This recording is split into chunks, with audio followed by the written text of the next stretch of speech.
Hi, this is Di, and this is a video about my bass pedals.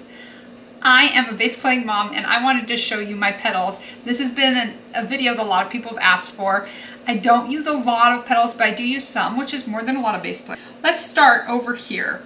We're going to start with the chromatic tuner. This is the first pedal I ever got, so if you're new to playing bass, this is the first pedal you need to get.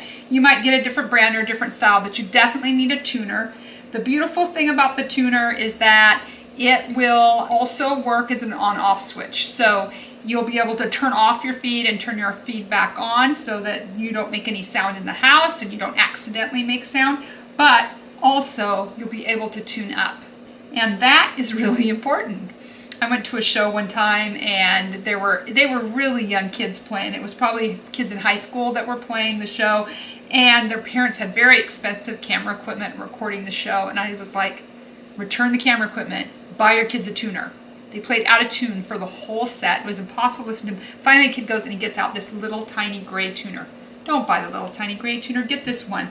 You'll have to plug into it and you'll have to have a plug coming out of it, but it is well worth it. I also suggest using the DC adapter that you have for it. Don't use the 9-volt because that battery is going to burn out on you all the time.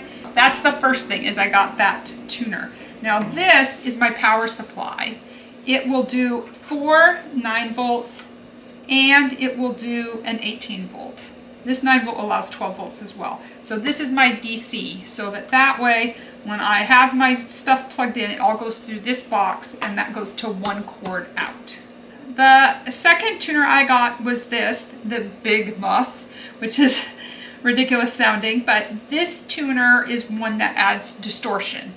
So I'm able to play a solo that sounds like the solo out of a Ben Folds song. There is no guitar player in Ben Folds, it is the bass player.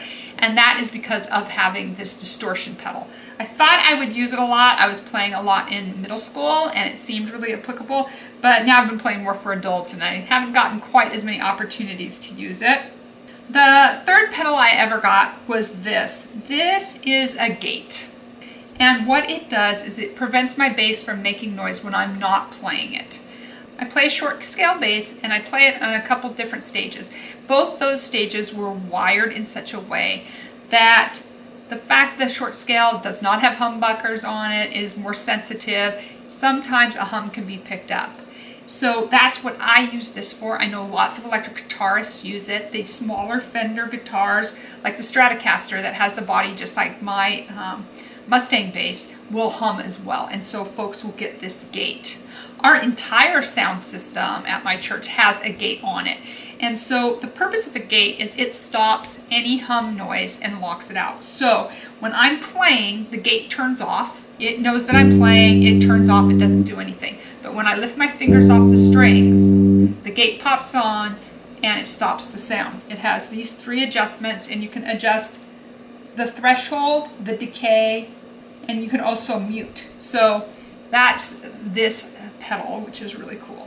The thing with the gate though is that you will need to have your input come in, it goes out to your other pedals, then you have to have this cord that wraps around, it's called a return, and it goes back to the gate.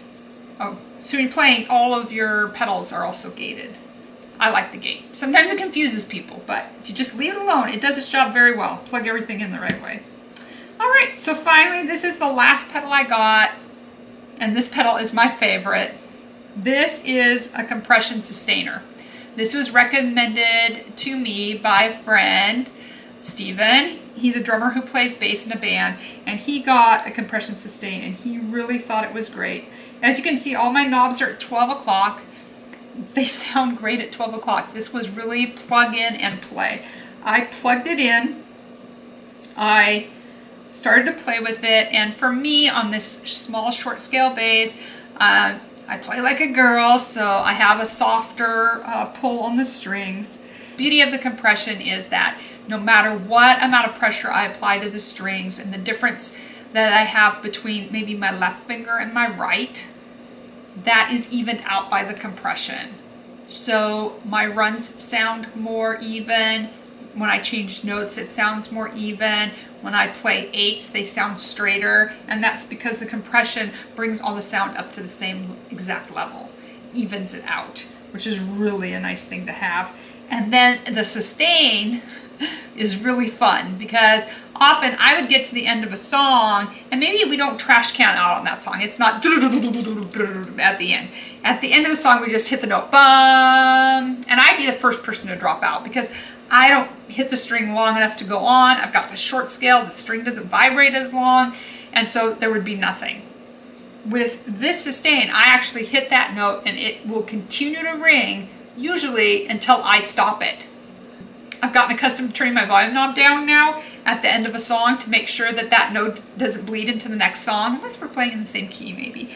But I've actually had a worship director turn to me and say, make sure that note doesn't ring so long. Never a problem I had before. So this immediately.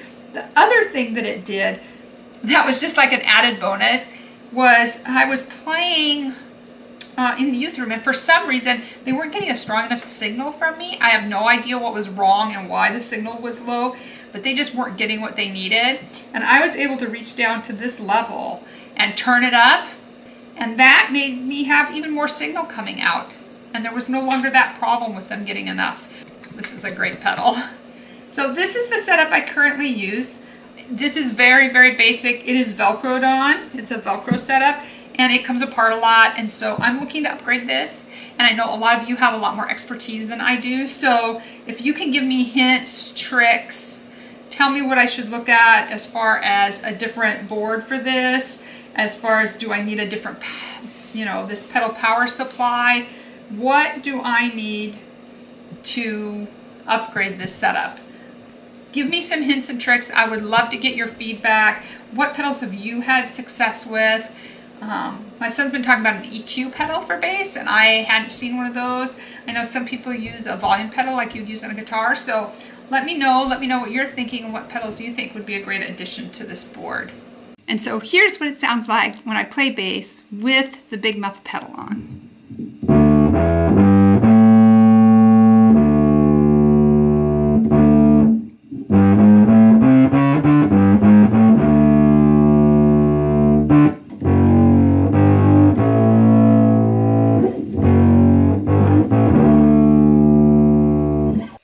Thank you so much for watching. Don't forget to subscribe. More gear videos coming soon. See you soon. God bless.